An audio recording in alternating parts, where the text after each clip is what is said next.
પુષ્ટિમાર્ગની અંદર 3 કક્ષાઓ મહાનુભાવો વૈષ્ણવોની બતાવે છે. એક તો વૈષ્ણવ, પછી ભગવદીય અને તાદ્રશી. બ્રહ્મ સંબંધ દીક્ષા લેતા જીવ વૈષ્ણવ બને છે.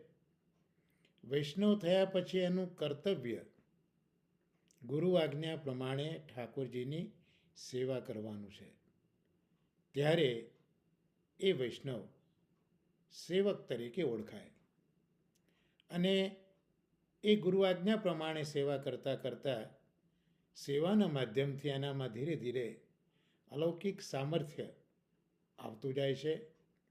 ત્યારે એ પછી દાસ તરીકે ઓળખાય છે. આમ